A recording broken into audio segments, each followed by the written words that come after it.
Here again, this year we are facing an election in Anambra State, and our party is passing through turbulence again, like never before. My prayer is that God will clear all these hurdles for us, make our people see the direction to follow that can bring better tidings for us. Amen. The election in Anambra State is becoming very challenging, both for the party and generally for the state. My prayer is that that election, God will intervene. Amen. So that peace will return, particularly to our own party, APGA. Let's go to that election and win it, because we need to win. APGA needs to win this election for us to continue our journey. Of course, I have said it clearly. My desire is that Professor Chukwuma Soludo should be our governor. I said it since May 2nd. I still stand by that, and I pray God to resolve all issues around our pushing him to become our governor. Let things turn around for better, because I have a hope in him that he understands our problems as a people. He's coming to be governor is not only to govern Anambra State. My hope in him is that to provide leadership to the Igbo people, so that we can rally our brothers from across the Southeast together and confront our challenges democratically. That is the only option left for us as a people. Igbo. Today, Chukwuma told me that the Igbos should not go to a second war in Nigeria. But through good engagement and through good strategies, the Igbos will rebound in Nigeria and become relevant again. So I don't see any other hope except a political action. That political action can only be possible through this party, APGA. That is why, whether we are in the trenches, whether we are falling, whether we are lying flat or so, whatever the circumstance, I still hold the mission of APGA very dear. And I see it as the only way to light our path. Nobody will come and arrest anybody in Igbo land because you are exercising your political franchise and right. We can achieve our purpose by being united. Let us be united and continue to seek ways of exercising our strength as a people.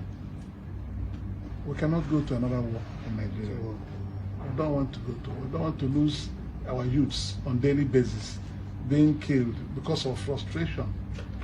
Let us come together. The Igbos should come together in APGA. I repeat it, this is the message Ojukwu gave me, that the Igbos should come together in APGA and use political action to fight for their rights in Nigeria. That is the only one.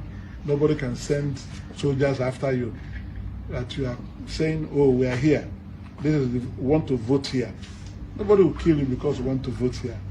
If you go outside what is permitted by the law, then you begin to see things that you cannot manage, things you cannot handle.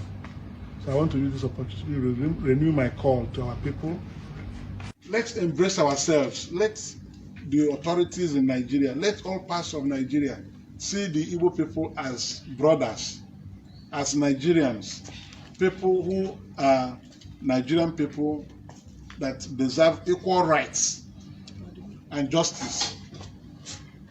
It was the legendary Peter Tosh who spoke about equal rights and justice.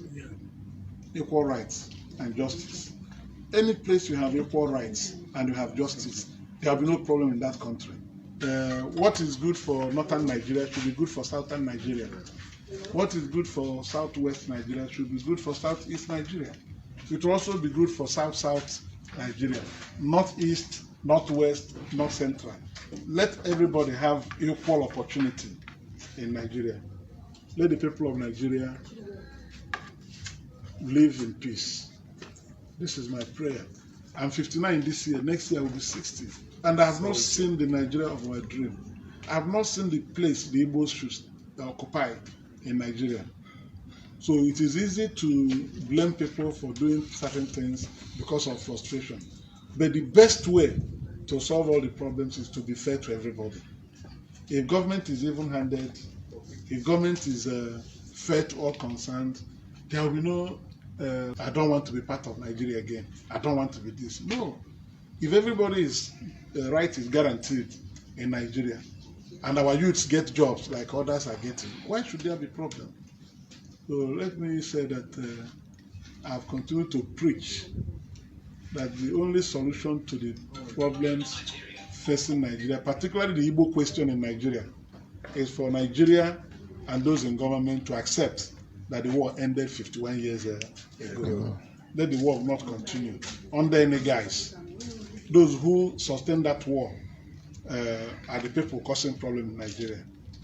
Like I've always said, I've worked with all parts of Nigeria. When I was national chairman of APGA, my personal assistant, Abdullahi Mohammed, is from Zamfara State.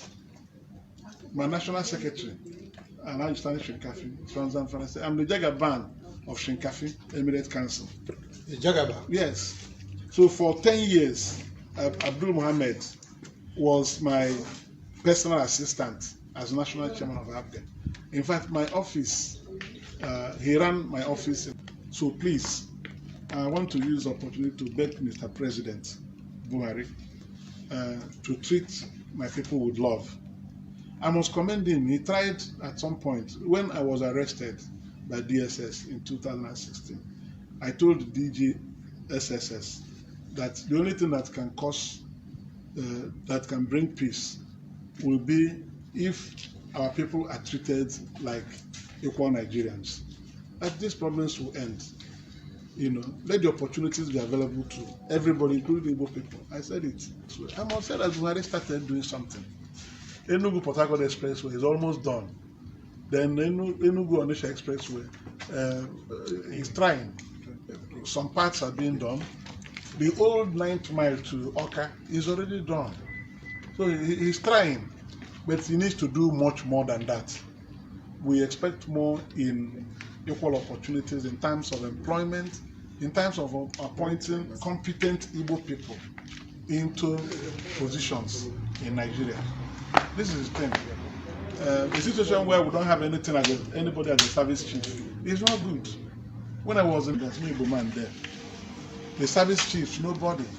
The heads of all the military agencies and paramilitary agencies, no Igbo man.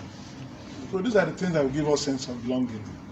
If the president can help us do that, we'll be able to help in convincing our people that there is a new dawn in Nigeria, and everybody should close a hand and with the president to help him move Nigeria forward for the time he still has left. So what I don't accept is when it is obvious that we are being excluded from the events in Nigeria, from governance in Nigeria, and somebody is telling us that we are not saying the truth. You see, that is the problem. The leadership we look for in the various states now is not the leadership that will build borehole roads and all that. We need a leadership for the people. You know, somebody who can stand up and without fear talk about his people. That is leadership. And that's why I'm saying that if it is the will of God, and I pray God that it will be His will, let all the problems on the way of Chukwuma Soludo be cleared by God. Amen. So I can go to that election and win. When we win it, we'll be sure that we have somebody who is competent, who can carry our burdens. Apart from providing governance, we will be in a position to also provide leadership. So we need leadership. Igbos need leadership very badly, not governors. We Igbos need leaders. Governors are just providing governance. But we need some people who can ascend to leadership and be identified for some sets of beliefs, some sets of ideology. You know, it's good to provide infrastructure, but leadership is more important than infrastructure. Because if you provide good leadership, infrastructural development will also be there. So that is my birthday wish, and I pray that God will help us realize these things. I'm 59, it's an odd year. It's my wish to get to 60 every year, and then go to another odd year, 61, and continue. It could be said that I want 110. God, please, if you make me 90, I'm okay. I would have finished what I'm here to do. 90 is very good. Do you know what 90 is? Another 31 years. That's another 31 years. Do you know? It's not here. So I won't be greedy with life on earth. May the will of God be done. The will of us. I thank you for my media people. I don't know the type of dedication you have. Sometimes when I went to the Facebook a little this morning. What I saw there, I couldn't continue. I left it. It's only the evening that I will go back to start reading. My boss, my mentor, daddy, all these. So God, hear their prayers. But the things that make me very happy, when I see people we have talked their lives, saying all kinds of things, it makes me happy. I know that even if I die today, some people will still carry my name. They say that there was a good man that was here. So it's an encouragement that I received from all of you. So thank you. And when you go back safely until next year. See you on my 60th birthday. That was diamond year, and we are going to celebrate it. Because we didn't celebrate this one. So we are going to celebrate 60th in a big way. Birthday in a big way. God will help us. Amen. You are alive. Amen. All of you will attend my 60th birthday. Amen. And we are going to celebrate it with thanksgiving and gratitude to God for what He has done. Even now, I'm thanking Him. This morning, I knelt down and thanked God. I said, God, thank you very much for all that you have done for me, particularly giving me life. So that is the most important thing. So I thank you. God